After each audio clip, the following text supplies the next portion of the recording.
இத்தனை பத்திரிகைக்காரங்க இருக்கீங்கல்ல, ஏன் 2 பேரை மட்டும் கொன்னா? ஒரு விஞ்ஞானி தற்கொலை பண்ணிக்கிற அளவுக்கு மானம் போற மாதிரி செய்தியும் படமும் போட்டிருக்காயா? நடந்து தானே எழுதுறாங்க. நாட்டுல நடக்கிறதெல்லாம் எழுதுறீங்க. மதியம் 12 மணிக்கு ஒரு அசம்பாவிதம் நடந்தா 2 மணிக்கு உங்க மாலை பத்திரிகையில கையாலாகாத போலீஸ்காரன் எழுதுறீங்க.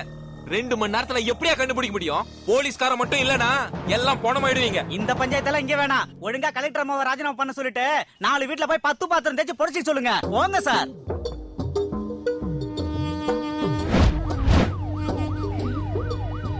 இவர் எதுக்கு பாரதி வீட்டு பக்கமா போயிட்டு இருக்காரு?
அண்ணே ஏடி சீனியர்ஸ் லைன்ல இருக்காரு. ஸ்பீக்கர்ல போடியா.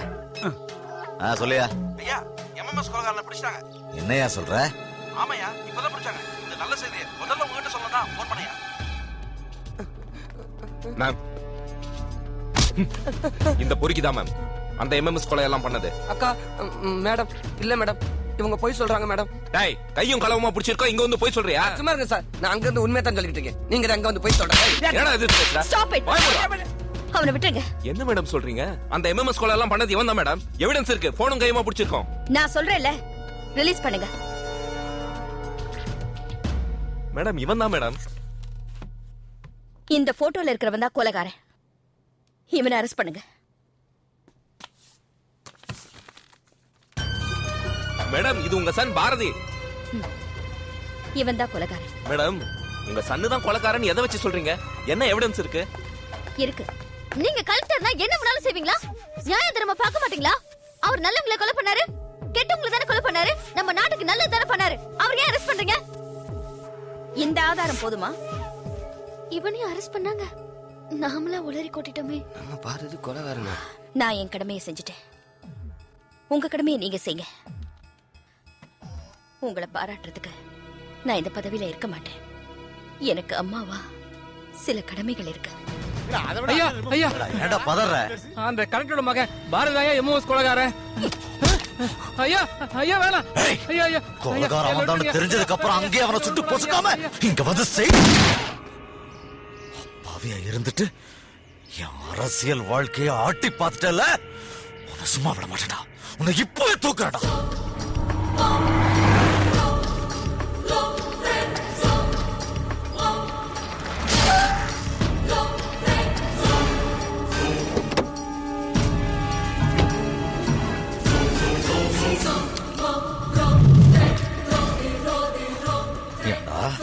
விளக்குமாறு குச்சி மாதிரி இருந்துட்டு என் கண்லயே வரல விட்டாட்லையா?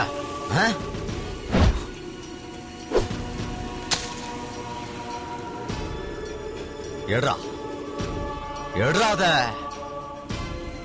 என்ன கொன்னுட்டு வீடியோ எடுத்து எம்எம்எஸ் அனுப்பிடா. நீயா நானா பாத்தலாம். எடுறா எடுறா.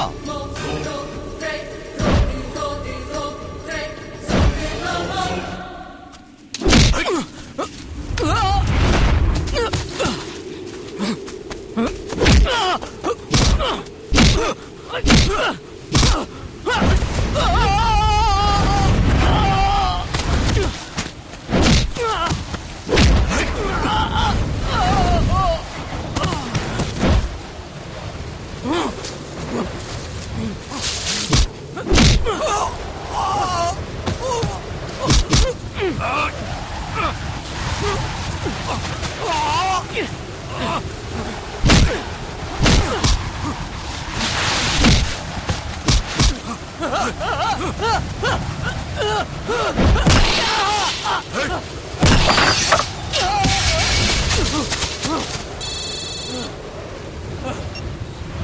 அந்த பாரதி போட்டு தள்ளிடுவானே. அதைத்தாண்டா நானும் செஞ்சுக்கிட்டு இருக்கேன். எல்லாரையும் சாகடிச்சு நீ வீடியோ எடுத்துக்கிட்டு இருந்தல, இப்ப உன்னை கொண்டு நான் வீடியோ எடுத்து அனுப்புறேன்டா.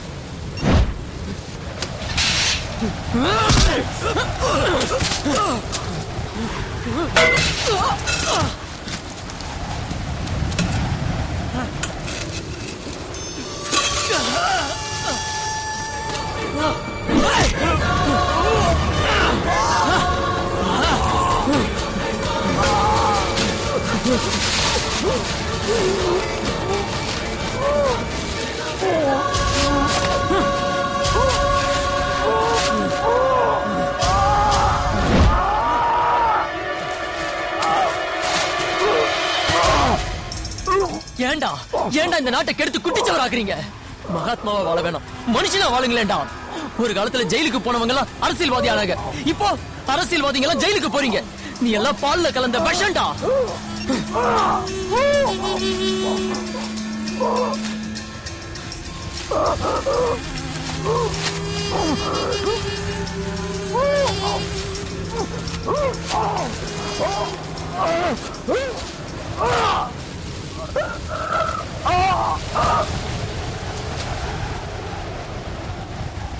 நான் தான் பாரதி பேசுறேன்.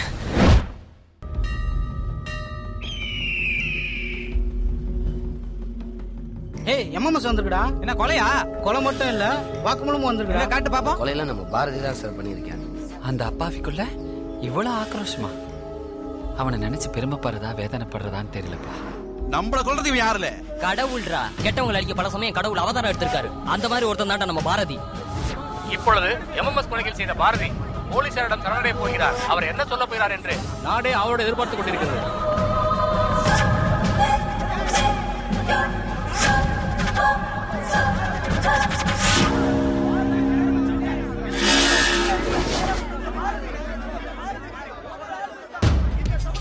பாரதி, உங்களை அரெஸ்ட் பண்ற துரதிஷ்ட நிலைமைக்கு தள்ளப்பட்டதை நினைக்கும் போது போட்டு இருக்கிற காக்கி சட்டைய கலட்டி வீசிடணும் போல இருக்கு. பாரதி அரெஸ்ட் பண்ண விட மாட்டோம். எங்க உயிரே போனாலும் பாரதி அரெஸ்ட் பண்ண விட மாட்டோம். அரெஸ்ட் பண்ண கூடாது. பாரதி அரெஸ்ட் பண்ண விட மாட்டோம். பாரதி அரெஸ்ட் பண்ண விட மாட்டோம். அமைதியா இருங்க, அமைதியா இருங்க, அமைதியா இருங்க. போலீஸ் அவங்க கடமையை செய்யட்டும். எதுக்காக எவ்வளவு கொலைகளை பண்ணீங்க? நீங்க ஒரு கல்லூரி மாணவரா இருந்துகிட்டு துப்பாக்கி பிடிச்சது நியாயமா? தனிப்பட்ட ஒருத்தர் உங்களால எப்படி இவ்வளவு கொலைகளை பண்ண முடிஞ்சது? முதல்ல நாங்க கேக்குற கேள்விக்கு பதில் சொல்லுங்க. இன்னும் இந்த நாட்டுல என்ன நடக்கும்னு எதிர்பார்க்கறீங்க? சேஞ்ச் பொலிட்டிக்கல் சேஞ்ச் அரசியல் மாற்றம். இருக்கிற சட்டங்களை காலத்துக்கு ஏத்த மாதிரி மாத்தணும். பாரதி சொல்றத கொஞ்சம் விளக்கமா சொல்லுங்க. நாங்கலாம் ஸ்டூடண்ட்ஸ், இப்போ என்ன பண்ணனும் சொல்றீங்க? ஸ்டூடண்ட்ஸ், நீங்க தான் எதிர்கால இந்தியா. இன்னைக்கு இந்தியா கேன்சர் வியாதிக்கு பேண்டேஜ் போட்ட மாதிரி இருக்கு. அரசு ஊழியருக்கு ரிட்டையர்ட் வயசு 58 அரசாங்கம் தான் அறிவிச்சிருக்காங்க. 58 வயசுக்கு மேல உடம்பு தளர்ந்து போயிடும், சுறுசுறுப்பு குறைஞ்சிரும், மூளையோட செயல்பாடு கம்மி ஆயிடும். ஆனா இந்த அமைச்சர்களுக்கு மட்டும் வயசு நிர்ணயமே கிடையாது. 70, 80ன்னு போய்கிட்டே இருக்கு. ஏன்? அவங்களும் அரசு ஊழியர் தானே. பார்லிமெண்ட்டுக்கும் அசம்பிளிக்கும் போற நாளை விட ஆஸ்பத்திரிக்கு போற நாள் தான் அதிகமா இருக்கு. 108 கோடி பேர் இருக்கிற நம்ம நாட்டுல ஒரு வெங்கல பதக்கம் வாங்குறதுக்கே மூச்சு வாங்கி போறோம். ஆனா 10 லட்சம் 20 லட்சம் இருக்கிற குட்டி குட்டி நாடுகள்ல கூட 50, 100ன்னு வாங்கிக்கிட்டே போறாங்க. எப்படி? ஏன் நம்மளால முடியல? அங்க விளையாட சொல்றான், ஊக்கமளிக்கிறான். விளையாட்டை ஊக்குவிக்காத நாட்டுல வியாதி தான் இருக்கும், ஊக்குவிக்கிற நாட்டுல உற்சாகம் இருக்கும். உங்க கண்ணுக்கு தெரிஞ்ச ஒவ்வொரு பொருளையும் பாருங்க. எது நம்ம இந்தியாவோட கண்டுபிடிப்பு? எல்லாம் வெளிநாட்டுக்காரன் கண்டுபிடிச்சது. மக்கள் தொகை குறைவா இருக்கிற நாட்டுல கூட 100 கணக்கா கண்டுபிடிக்கிறான். இங்க என்ன வசதி இருக்கு? போடுற திட்டம்லாம் நியூஸ் பேப்பர் வரைக்கும் தான். படிக்கிற பசங்களுக்கு நீங்க என்ன வசதிகள் பண்ணி கொடுத்திருக்கீங்க? இதுக்கெல்லாம் அரசியல்வாதிகள் மட்டும் தான் காரணமா? ஆமா, அரசியல்வாதிகளும் அரசியல் அமைப்புகளும் தான் காரணம். பார்லிமெண்ட்ல நடக்கிறதா பாக்குறமே.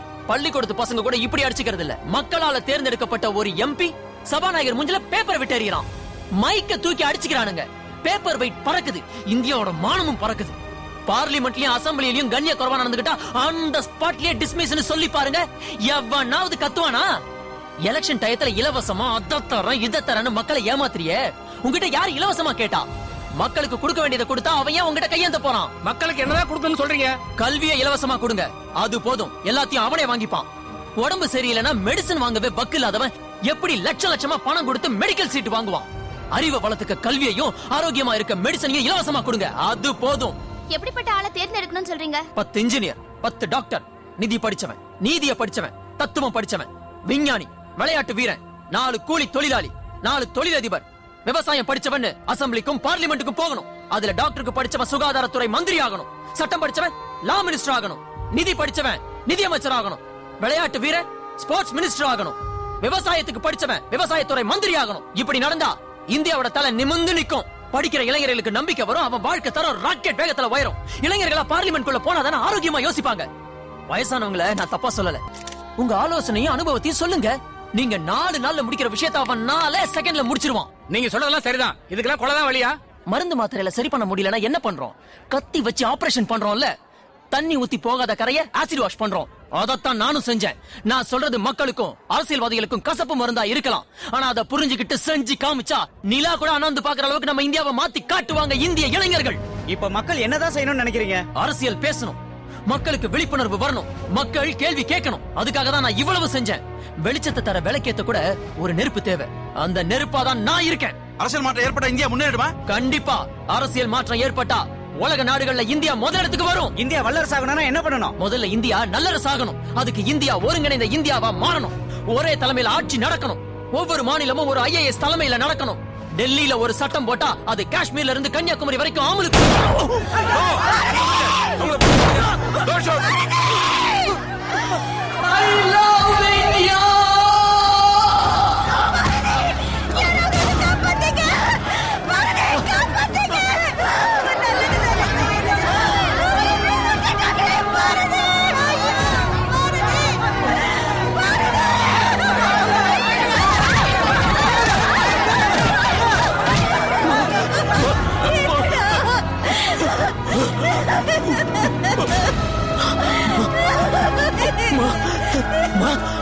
மேல சத்தியமா எந்த தப்பு பண்ணலமா?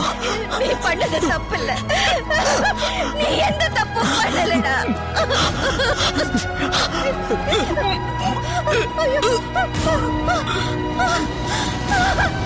பாரதி